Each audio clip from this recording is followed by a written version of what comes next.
अब सवाल यह पैदा होता है कि इंसान गुनाह करता क्यों है? वो कौन सी चीज है जिसकी बुनियाद पर इंसान गुनाह पर दिलेर हो रहा है और गुनाह कर रहा है? तो पहली चीज,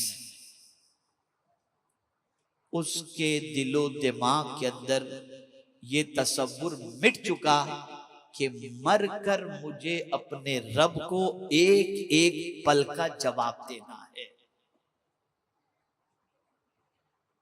जब ये तसव्वुर हटा, ये तसव्वुर नजरों से ओझल हुआ कि बंदा गुनाह में डूब गया, और जब ये तसव्वुर रहे कि मुझे अपने रब को जवाब देना है और मेरा मौला मेरे एक एक गुनाह पर मेरी पकड़ फरमाएगा, तो बंदा गुनाह नहीं करेगा। अब इसको समझाता हूं। फारूक आजम रजी अल्लाह तआला अन्हु का दौरे पाक है।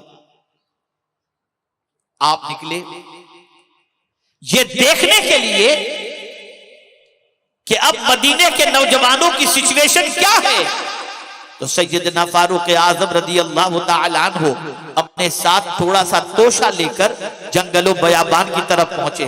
तवज्जो चाहूंगा, जब जंगलो बयाबान की तरफ पहुंचे, अल्लाह अकबर, तोशा खत्म हो चुका, खाना खत्म हो चुका। सैयदना फारूक आजम रजी अल्लाह मौला तबारक व तआला अन्हु जब खाना खत्म हो गया तो आप जंगलो बयाबान में देखते हैं कि एक नौजवान बकरियां चरा रहा है। अल्लाह अकबर, आप गए उसके पास। वो नौजवान अमीरुल मोमिनीन को नहीं जानता था कि ये अमीरुल मोमिनीन है। फारूक आजम गए, उसे सलाम किया, उसने सलाम का जवाब दिया। फारूक आजम ने इरशाद फरमाया, ऐ नौजवान, मैं भूखा हूं, मुसाफिर हूं, मेरा तोशा खत्म हो गया, तू इतनी बकरियों का, ये रेवड़ बकरियों का लेकर के तू चरा रहा है, किसी बकरी का दूध दोकर मुझे थोड़ा सा दे दे ताकि मैं दूध पीकर अपने पेट की आग को बुझा लूं। अल्लाह अकबर, उस चरवाहे नौजवान ने जवाब में अर्ज किया, ऐ मुसाफिर, मैं तुझे बकरी का दूध नहीं दे सकता, इसलिए कि मैं बकरियों का मालिक नहीं, बकरियों का चरवाहा हूं, बकरियों का मालिक तो कोई और है।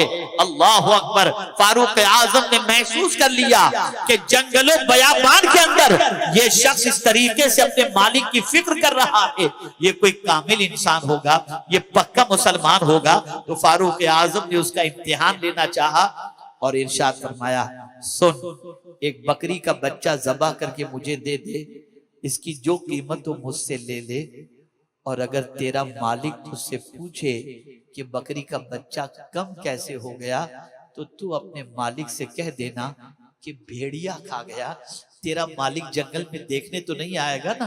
बस इतना कहना था।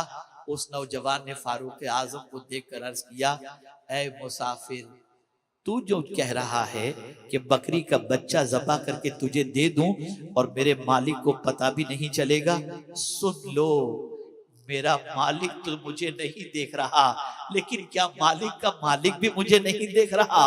बस इतना सुनना था कि फारूक आजम ने सीने से लगा लिया और इरशाद फरमाया, जब तक के कलेमा पढ़ने वालों में तुम जैसे पाकीज़ा नौजवान हैं, दुनिया की कोई ताकत मुसलमानों को शिकस्त नहीं दे सकती। ये हमारी आइडेंटिटी थी, हमारी पहचान।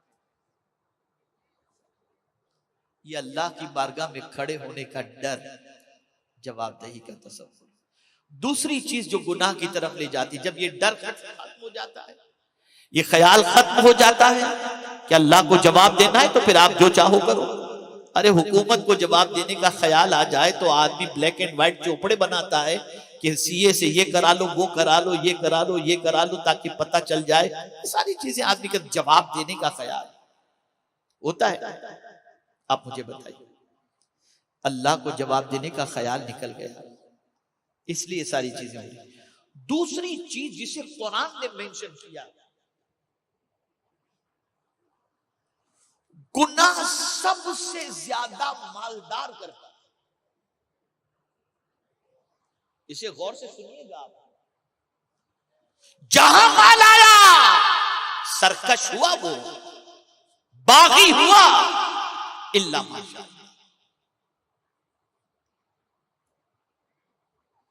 कुछ लोग तो गुनाह करने के लिए बड़े शहरों में हर हफ्ते चले जाते हैं। इसको कुरान ने मेंशन किया, कल्ला इन्नल इंसान लयतगा अर्रआहु इस्तगना, बेशक इंसान सरकश हुआ, बागी हुआ। कब? जब उसने अपने आप को बेनियाज पाया। अरे मेरे पास तो सब कुछ है, मेरा कोई क्या बिगाड़ सकता है। इस मालदारी ने उसे बागी बना दिया।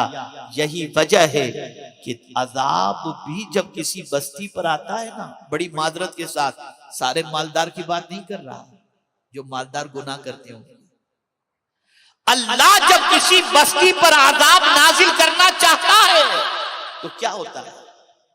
वइज़ा अरदना अन नुहलिका क़र्यतन अमरना मुत्रफिहा फफसक़ू फ़ीहा फहक़्क़ अलैहिल क़ौल फदम्मरनाहा तदमीरा। उस बस्ती के मालदारों को अल्लाह के अहकाम पहुंचाए जाते हैं, लेकिन जब वो अल्लाह के अहकाम पर अमल नहीं करते, अल्लाह की नाफरमानी करते, किनको? अन्नुहलिका क़र्यतन, किसी बस्ती को अल्लाह हलाक करना चाहता है तो उस बस्ती के मालदारों को अल्लाह ताला अपना हुक्म पहुंचाता है, लेकिन उस हुक्म पर जब अमल नहीं होता तो फिर अल्लाह ताला उस बस्ती पर अपना अजाब मुसल्लत कर देता है। इसीलिए आप देखें हमारे इतने उलमा बैठे हैं, वो लेकिन बैठे, किसी मालदार से अगर कह दिया जाए कि तुम शादी के अंदर ढोल बाजे गाजे क्यों लगाते हो, अरे मौलाना हम खर्चा करते हैं, तुम टेंशन क्यों लेते हो?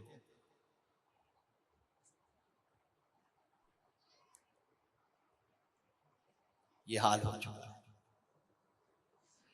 बचो गुनाह से।